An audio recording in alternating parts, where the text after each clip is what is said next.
আলোচনা শুরু করতে যাই সিনিয়র যেহেতু এম এ আজিজ ভাই, সুতরাং আজিজ ভাই আপনাকে দিয়ে শুরু করতে চাই। আপনি জানেন যে এর আগে বিএনপি মহাসচিব বলেছেন যে গণভোটে হ্যায়ের বিপক্ষে অবস্থান নেওয়া কোনো অবস্থাতে আসলে সেই সুযোগ নেই। আবার আজ গতকালকে তিনি তার নির্বাচনী এলাকা অর্থাৎ ঠাকুরগাঁওতে তার বাড়িতে গিয়ে বলেছেন যে নির্বাচনী গণভোটের পক্ষে প্রচারণা চালাবে না বিএনপি, বা তাদের কাজ নয় সেটি। আবার আজকে নজরুল ইসলাম খান, বিএনপির একজন স্থায়ী কমিটির সদস্য, তিনি আবার বলেছেন যে গণভোটের পক্ষে বিএনপির অবস্থান নেওয়া ছাড়া আসলে একই নাই, উচিত নয় অথবা সুযোগ নেই। বিএনপির শীর্ষ পর্যায়ে গণভোটের অবস্থান নিয়ে আসলে এরকম একটা ধোঁয়াশাপূর্ণ অবস্থান কেন, বা আপনার কি মনে হয়? আমি তো আজকে নির্বাচন পরিচালনা কমিটির যে দায়িত্বে আছেন নজরুল ইসলাম খান, তিনি তো হা ভোটের কথা বলেছেন আজকে। হ্যাঁ, স্পষ্ট করেই বলেছেন তারা হা ভোটের পক্ষে আহ্বান করেছে। তো আমার বক্তব্যটা হচ্ছে ওই যে ঐক্যমত কমিশন যে দেন দরবার করলো, কতদিন ধরে বৈঠক করলো, ঐক্যমতে পৌঁছাতে পারলো না। ওই সময় কিন্তু প্রত্যেকটা পার্টির অবস্থান পরিষ্কার হয়েছে, মানুষ কিন্তু ওখানেই কিন্তু সিদ্ধান্ত নিয়েছে।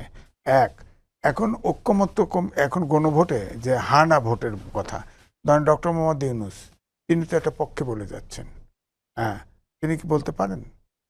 তিনি তো মূলত অভ্যুত্থানের সরকারের যে তিনটা কাজ ছিল তার মধ্যে তো সংস্কার সরকার হা না ভোট, যিনি না ভোট দিবেন সেখানেও সরকারকে পয়সা দেয় সে, যে হা ভোট দিবেন সেও দেয়, কোনো পক্ষ নিতে পারবেন না।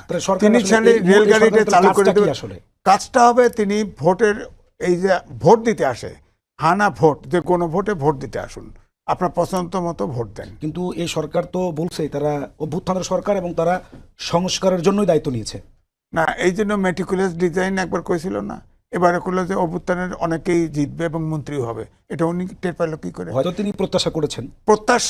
আমার প্রত্যাশা একটা জিনিস, আর প্রত্যাশা উনি করবেন কেন? উনি সরকার প্রধান, এখন প্রত্যাশা উনি বলবেন কেন?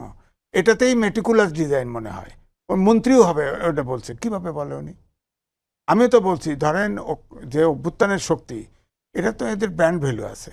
ধরেন মানুষের, ধরেন ৭১, স্বৈরাচারের ৯০, ২৪, তিনটে জায়গায় কিন্তু আমাদের দুইটা জায়গায় প্রত্যাশা পূরণ হয় নাই। বিশেষ করে আমরা যারা সিনিয়র সিটিজেন, আমরা চাচ্ছিলাম যে ধরেন আমি ৫ তারিখ পর্যন্ত টকশো তো করছি, অভ্যুত্থানের পক্ষেই করছি, ৫ তারিখেও আমি গেছি। তো এই জন্য আমি বলছি যে আমাদের প্রত্যাশা ছিল যে এই সময়ে হয়তো প্রত্যাশাটা পূরণ হবে। একটু আপনাকে বলি যে আপনি গত পরশুদিন সরকারের যে প্রেস সেক্রেটারি শফিকুল আলম, তিনি সংবাদ সম্মেলন করে বলেছেন যে গণভোটের পক্ষে হ্যাঁ, সেটার প্রচারণা চালাতে সরকারের কোনো আইনি জটিলতা নাই। তারা বাংলাদেশের সিনিয়র লয়ারদের সঙ্গে কথা বলেছেন এবং তাদের সঙ্গে তারা আলোচনা করে এই সিদ্ধান্তটা নিয়েছেন। এবং আসলে তো এই একটা দীর্ঘদিন ব্যাপী বাংলাদেশের চলমান যে ব্যবস্থা ছিল তার বিপক্ষে তো মানুষ অভ্যুত্থান করেছে নিশ্চয়ই একটা সংস্কারের জন্যই। তো এই সরকারের তো মূলত যে তিনটা কাজ আমরা শুরু থেকে, সংস্কার, বিচার এবং নির্বাচন, সরকার নির্বাচনের পক্ষে, গণভোটে যদি হ্যায়ের পক্ষে যায়, সরকার আসলে আইনগত তাহলে দেখছেন না, সরকার তো তাহলে পক্ষপাত। তাহলে সরকার এবং 11 দল একাকার, তাহলে এই সরকার তো নিরপেক্ষ নির্বাচন করতে পারবে না, তার তো নিরপেক্ষ থাকতেই হবে। সরকার তো বলেনি যে ধানের শীষে অথবা দাঁড়িপাল্লায় বা হা না ভোটও তো একটা কথা বলা হচ্ছে। আমি তো না ভোট দিতে পারি, আমি হা ভোটও দিতে পারি, আমাকে উনি পার্সু করবেন কেন? উনি তো উনি যা কায়দা করে লেখা 4 দফা দিয়ে দিছে, আমি বুঝলে আমি হা দেবো, না বুঝলে আমি না দেবো, এটা তো আমার রাইট। আমি তো ওনাকে পয়সা দিই, উনি যে বেতন নেন, যে খরচ করেন, সব তো আমি পয়সা দিই। উনি কেন এক পক্ষে যাবেন? উনি কেন বলবেন যে অমকরা জিতবে অমকরা হারবে? এটা উনি বলবেন কেন? উনি তো সরকারি ভাড়া, উনি তো গাড়ি চালাই দিছে, বাস হয়ে গেল। ইলেকশনে গেছে, ক্যাম্পিং করুক, সমস্যা নাই। যেমন এনসিপি ক্যাম্পিং করে, অ্যাম্বাসেডর দিছে যে জায়গায় আসে না, তারা ক্যাম্পিং করতে পারে, এটা স্বাভাবিক, এ নিয়ে তো প্রশ্ন আসে না।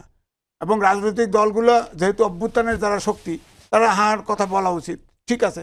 কিন্তু আমি ভোটার, আমি তো কোনো দলের সদস্য না, আমাকে অধিকার দিবে না, কিন্তু আমাকে পার্সু করবে। রাষ্ট্র তো সবার জন্যই, রাজনৈতিক দলের জন্য যেমন রাষ্ট্র, সাধারণ সিটিজেনের জন্য তো রাষ্ট্র। সেই রাষ্ট্র নির্মাণে সিটিজেনকে তো একটা পক্ষে, একটা সরকারের এই জায়গাটা, আইনের জটিলতাটা আসলে কোথায়? আইনের জটিলতা মানে তার নিরপেক্ষতা থাকে না। আইন তো বুঝি না। হাইকোর্টে রিট হয়েছে গণভোট এবং সংসদ নির্বাচন একই সাথে, এটার এগেইনস্টে রিট করছে, হাইকোর্ট রিজেক্ট করে দিছে, পজ লিস্টেই রাখে নাই।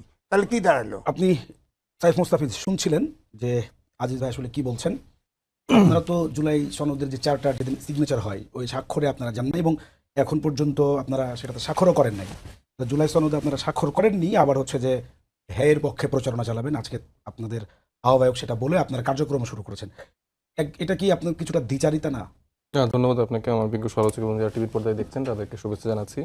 না, দ্বিচারিতা না। দেখেন, আমাদের ওই স্ট্যান্ডের জন্যই আসলে এই গণভোট পর্যন্ত আসলে এটা এসছে। কারণ তার আগে যখন রাজনৈতিক দলগুলো স্বাক্ষর করেছিল, সেটা কোনো রকম আইনি ভিত্তি ছাড়াই তারা স্বাক্ষর করেছিল, এবং এটার কি রোডম্যাপ হতে পারে বা কিভাবে আইনি ভিত্তিটা পাওয়া যেতে পারে, এটার কোনো সুনির্দিষ্ট পরিকল্পনা ঐক্যমত কমিশন বা গভর্নমেন্ট থেকে তখন এসেছিল না। আমাদের সেই স্ট্যান্ডের কারণেই এটা গণভোট পর্যন্ত পৌঁছেছে, এবং সেখানে আসলে যেহেতু এখন কোর্টের বলটা আসলে জনগণের কোর্টে, তো সেখানে আসলে আলটিমেটলি জনতার রায়েতেই এই বাস্তবায়নের জায়গাটা, রূপরেখাটা, সংস্কারের যে জায়গাটা আছে সেটা বাস্তবায়ন হবে। তাহলে আপনারা কি স্বাক্ষর করবেন? হ্যাঁ, ডেফিনেটলি। মানে আমরা স্বাক্ষর করবো না। আমরা তো বারবার বলছি যে আমরাই তো আসলে জুলাই সনদের জন্য সব থেকে বেশি ফাইট করলাম। তো আমাদের তো কথাটা ছিল এটাই যে আমরা আইনি ভিত্তি ছাড়া কেন স্বাক্ষর করবো। একটা শুধুমাত্র সাদা কাগজে স্বাক্ষর করার তো এখানে কোনো মিনিং নাই। আর আমি একটা কথা বলতে চাই যে ধরেন বিএনপি সহ সিনিয়র ভাইরা যারা আছেন, তারা মানে কেন মানে এই স্ট্যান্ড আসলে নিতে পারছে না, বা গভর্নমেন্ট আসলে দেখেন এই গভর্নমেন্টের লেজিটিমেসি তো থাকবে না যদি আসলে এই জুলাই সনদ বাস্তবায়ন না হয় বা জুলাইয়ের এই রূপরেখাগুলো বাস্তবায়ন না হয়। এবং সরকার তো প্রচলিত সংবিধানের যে হ্যাঁ। সিস্টেম তার মধ্য দিয়ে তো আসে নাই। আসে নাই। এবং এই যে আমরা যে নির্বাচন করতে যাচ্ছি, আমাদের এই সংবিধান অনুযায়ী কি এখনই নির্বাচন হওয়ার কথা নাকি? এটা তো সম্ভবত ২০২৯ সালে। 29 সালে ইলেকশন হওয়ার কথা। তো আপনি এত আরামায়েশ, এত আনন্দ মজা নিবেন, কিন্তু যেটার জন্য এই মজাটা পাইতেছেন আপনারা, এটাকে আপনারা স্বীকার করতে পারবেন না। হ্যাঁ ভোট বলে দিলে আপনাদের গা পিত্তি জ্বলে যায়। এটা তো কাইন্ড অফ এই টিনেজার আছে না, যে যারা কাইন্ড অফ কিছু সময় সময় পর মিক্স সিগন্যাল দেয়। একবার বলে হ্যাঁ আমি করব, না আমি করব না, মানে প্রেম বা যে কোনো রিলেশনশিপের কথা আমি বলতেছি। তো বিএনপির অবস্থা এরকম হয়ে দাঁড়াইছে। একবার সে বলে যে হ্যাঁ আমি হ্যার পক্ষে আছি, আবার বলতেছে যে না আমি নার পক্ষে। তৃণমূলের মানুষজন আসলে কনফিউজড হয়ে গেছে। এরা বেচারাগুলা মানে সকালবেলা দেখে যে এরা নার পক্ষে ক্যাম্পেইন চালায়, আবার দুপুরের বেলা দেখে যে বিএনপির একটা সিনিয়র লিডার বলছে না আমরা তো হের পক্ষে। আবার মির্জা ফখরুল ইসলাম আলমগীর বলতেছে না আমাদের তো এটা দায়িত্ব না।